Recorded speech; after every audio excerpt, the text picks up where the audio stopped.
only way you can get clarity today is to learn Torah, because when you have Das Torah, then you know exactly what Ratzon Hashem is. Wherever you get your podcasts from, or our own website, prismoftorah.com. This is the Prism of Torah with Rabbi Saf Aaron Prisman. Shalom Avocha. As we are approaching the new cycle of the Parashas, this week's Parashas Bereishis, I would like to share with you a concept that is so critical, so vital for us to live with. And also, it is very fitting for this very difficult situation Klal Yisrael is going through, especially the Yiddish living over here in Etz Hadas. In Mirz Hashem, I'll also share with you what Gdolei Ador said about how we're supposed to look at the situation and how we're supposed to grow through this. And I'll share with you these Mishalim stories and also one or two stories I heard that are Mirz Hashem will be mechazekas. So we all know that HaKadosh Baruch Hu created the world, 7 days of Bereishis, and he tells Odom and Chava, there's one tree I do not want you to eat from, and that's Etz Hadas. Of course, we know whatever their cheshbon was, they performed the avera, the sin of eating from Etz Hadas. HaKadosh Baruch Hu then comes up to them and says, Hamina etz, did you eat from the tree, from Etz Hadas that I commanded you not to eat from? And they suddenly got scared and they said, oh, we're embarrassed, we don't have clothing. And then they went to hide. And there's two questions that scream out over here. Odom HaRishon, Chazal tell us, was on such a high level that the Midrash says he was able to see from one side of the world all the way to the other side of the world.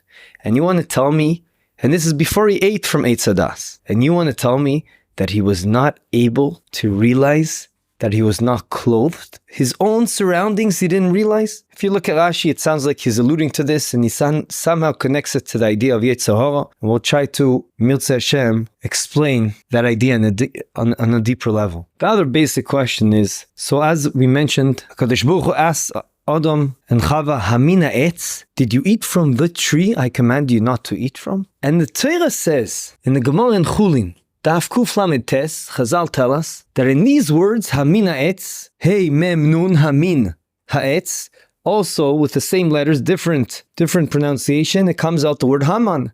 And that is a hint that Haman is hinted to in the Torah. And the basic question, it's a very simple question that we need to answer, is what in the world does the fact that Odom and Chava ate from Etz Hadas have to do with Haman? That the Torah decided, HaKadosh Baruch Hu, to hint to the fact that Haman is in the Torah in this episode. What does it have to do with the fact that they ate from Etz Hadas? To answer both of these questions, we have to understand what Chazal tell us numerous times. What is the big difference and what happened, which Rashi alludes to as well, when Adam ate from Etz Hadas? What happened was that until that point, the evil inclination, Yetzer Hara, was something external to them. Something that was represented by the Nachash, the snake. But after they ate from Etz Hadas, the Yetzer Hara became part of them, within them. What's the ramifications of that? Before they ate from Etz Hadas, there was clarity, what is right and what is wrong. What's Ratzon Hashem, HaKadosh Baruch Hu's will, and what is not HaKadosh Baruch Hu's will. But the second they ate from Etz Hadas, that became very cloudy. And the Das, which is the knowledge of knowing what's right and wrong, became very cloudy. And that's what happened. By the way, open brackets, the only way you can get clarity today after Chet Adam HaRishon is to learn Torah, because when you have Das Torah, then you know exactly what Ratzon Hashem is. That's exactly what Chazal tell us in the Gemara, that there is Yetzer Hara, but HaKadosh Baruch Hu gave us a remedy, Torah Tavlin. The Torah helps us decipher what is true Ratzon Hashem despite the cloudiness that we have, because the Chet Adam HaRishon, the Etz Hara, became part of us, so it's very cloudy. And a person that doesn't have that clarity, then that's why it's so important. He makes a Rav and he asks the Rav, more than having Das Torah in his mind, it's also not having other shtuyot in your mind. So when you have a clarity of what the Torah's perspective of how to live life, then you're doing the right thing. Who represents this idea of having a cloudy vision of not knowing what Ratzon Hashem is? It's Amalek. That's Haman. Haman comes, of course, is an offspring, descendants of Amalek. Amalek represents this.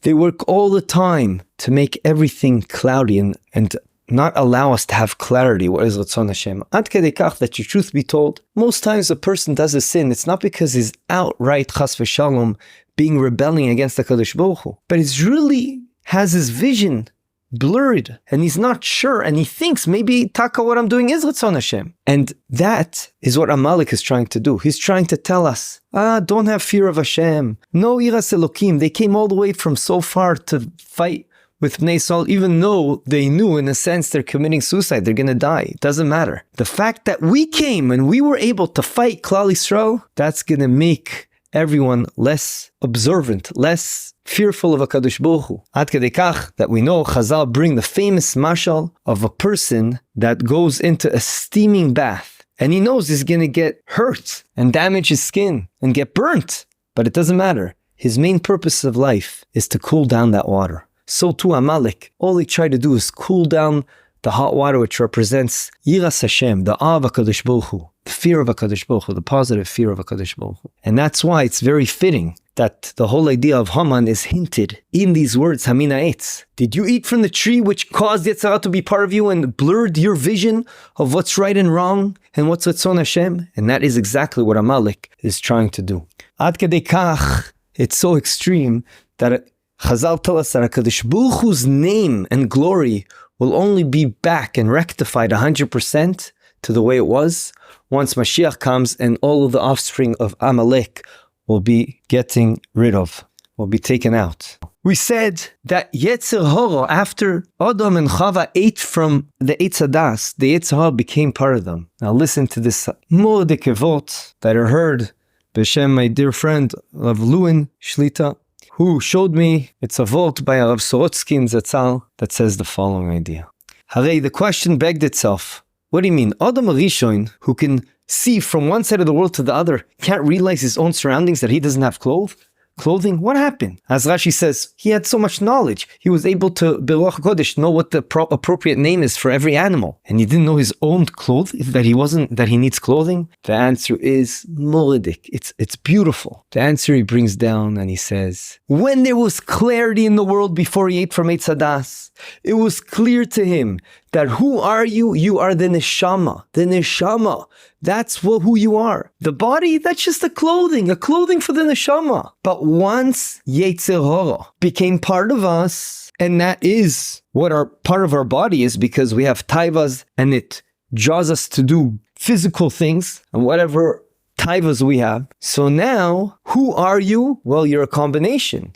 You have physical drives and you also have spiritual drives. So it's no longer correct to say that you are the neshama and the body is just the clothing. Everything is you. Mimele, right now there was a major change in the world, that Adam now became not clothed, because by definition his own body became part of him. And it wasn't just his neshama, and his body is a mere clothing to the neshama. His new identity, his new self was a combination of his physical body together with his neshama. Mimele, only at this point he realized, wow, I'm totally naked. I don't have clothing. And therefore he was embarrassed and he wanted to get clothing. The point I want to stress over here is that as we go through life, we know there's many optical illusions. And that's the Etz Hadas. And that's what happened after Chet Adam Rishon. And the clarity that Hashem's running the show perhaps sometimes gets very blurry. And it's imperative that we keep it in our minds that there's only HaKadosh Baruch Hu that's running the show. And now we turn to the current very sad events taking place in Israel. Last night he spoke for 10 minutes and I heard what he had to say, and I think it's very important to share with you the main ideas he said. His name is Rav Jacobson, Avichil Jacobson, and he said, Shlita, and he said the following. He said, first of all, what can I share with you? Not much, but I could say the following. Number one, no one should be blaming themselves. This happened because we're not good, because this. No one should look at things like that. And he said, everything I'm about to tell you in the next couple of minutes is nothing of my own. It's all things that I put together and compiled from previous generations, from people like the Stipler, the Chafetz Chaim. I got all this from them, and I want to share it with you. When the Milchemet Sheshet Hayamim, the 6-day war, Yom Kippur war, all this, during those times, this is what they said, and we should apply the same to our situation today, as extreme as it is.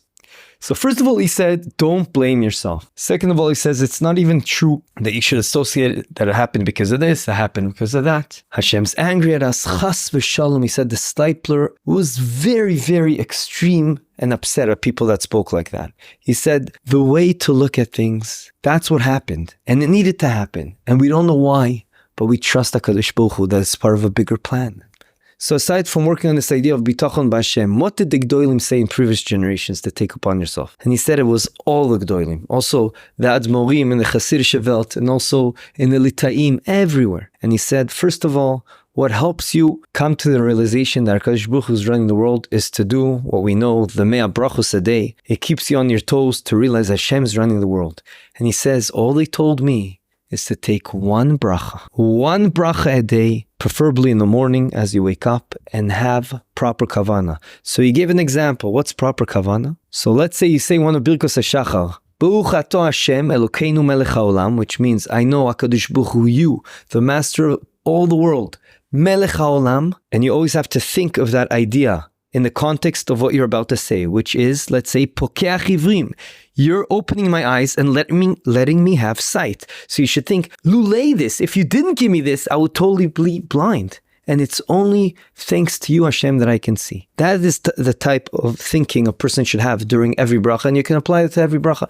Just take one bracha a day. Ad kan, number one. Number two, he says there's 3 Pirkei Tehillim we were always told to say during this time, and that is Tzadi Aleph, Kuf Mem Beis, and Kuf Lamed. Those are the 3, and then it's very important to end off with what we say when we, the Ashkenazim at least, when we put the Torah back after all the Yiratzoins, we say Achenu, Kol Beis Yisrael, etc., etc. And one should add even Ubiprat, and specifically the ones in Eretz HaKodesh who are going through this very extreme period. And therefore we show HaKadosh Baruch how much we care. And the last point he said I thought was very interesting, and that is he said that when a father sees one son helping out the other son, it gives him a very geschmack feeling. When it's the oldest son, who it's obvious he's responsible for the younger siblings, then okay, it's also a good feeling, but it's not as geschmack.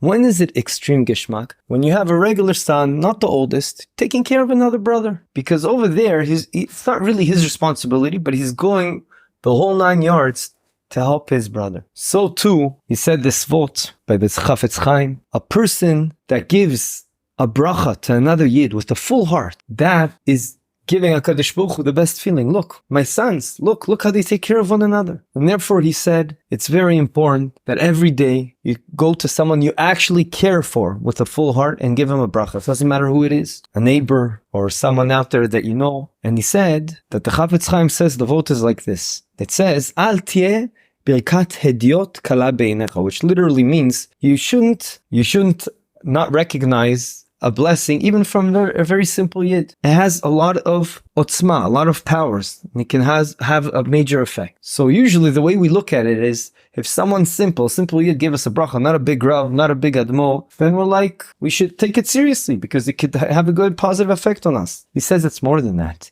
It's also talking about yourself. You're a simple yid. Don't make light of your bracha. Your bracha is a very powerful tool HaKadosh Baruch Hu gave you. Use it to bless other people. And there was a story, he said, that someone came up to the Chafetz Chaim for a very specific bracha. And the Chafetz Chaim said, no, don't come to me. Instead, go to the mikveh. And the first person that you see that comes out, that you think actually cares about you, ask him for a bracha. And the question is, why did the Chafetz Chaim give him a bracha? So he said, Rav Yakobson said, it's usually what people say is because the Chafetz Chaim was such a modest person. For sure he gave the bracha, but he wanted him to think, okay, who am I? I'm just the Chafetz Chaim. I'm not. But he said, I don't think that was the reason. I think the reason is what we're saying now. There is from a certain perspective, a simple yid's bracha is worth more because it's something that a big person has responsibility for Klal Yisrael can't do, because obviously it's his job to give brachas to everyone. But a person that it's not really his job and he's still going out the whole 9 yards to give a blessing to another yid with a full heart, that is going to make a major effect and shower us, trigger more rachamim from HaKadosh Baruch Hu. And Yirtzeh Hashem, all these things together will have effect, and all this will come to an end, and the malchus of HaKadosh Baruch Hu will prevail and will be evident in Klal Yisrael. I do want to add one last thing, but I just want to add my 2 cents over here of what I see. There's an a crazy sense of achdus over here. I know so many people right over here in Beit Shemesh that drove to the areas where the soldiers are to give them everything they need, to give them food, to give them extra medicines, to give them creams, to give them neck warmers. And so many people around the world and also here in Eretz Yisrael gave funds as much as was needed. And I think it's an amazing thing. And I'm sure that there's a lot of nachas HaKadosh Baruch Hu from these acts, just like we spoke about a second ago. And the fact that all the soldiers are begging, the number one thing they're all requesting for, religious, not religious, traditional, is tzitzis. Because they understand that the mitzvah of tzitzis protects us. All of us will realize that also. Tzitzis, even though right now it's really a mitzvah d'Rabbanon, because how often does a person really wear a four-cornered garment? But at the end of the day, Chazal tell us amazing things about the tzitzis and how the Shekhinah is with you and dwells upon you when you have it. And we'll end with what the Gra said before he passed away, started crying because he knew he was about to pass away. And his Talmidim asked him, well, Rebbe, why are you crying? You're going straight direct to Gan Eden, it's going to be amazing for you. And he said, why am I crying? This is it. I'm never going to have an opportunity to do a mitzvah again. Look at me. I'm lying here doing nothing. I have tzitzis on me. Every second I have tzitzis on, I'm getting a mitzvah. And I'm just going to have to say goodbye to all this. We live life with this vision of what Maisim Tovim, mitzvah, tefillah, caring for another yid. And if we make this change of mind, the Geula will come b'mehera v'yameinu. Amen. This concludes another episode of the Prism of Torah. Thank you for tuning in today. We hope you enjoyed it and learned something valuable. If you did, please subscribe to the podcast and give a 5-star rating. You can also find this podcast wherever you get your podcasts or our own website, prismoftorah.com, where we have a full archive of all our past episodes. We would like to thank Yona Vefa for the recording equipment and Eli Podcast Productions for handling all our post-podcast productions. Join us next week for another enlightening conversation on the Prism of Torah.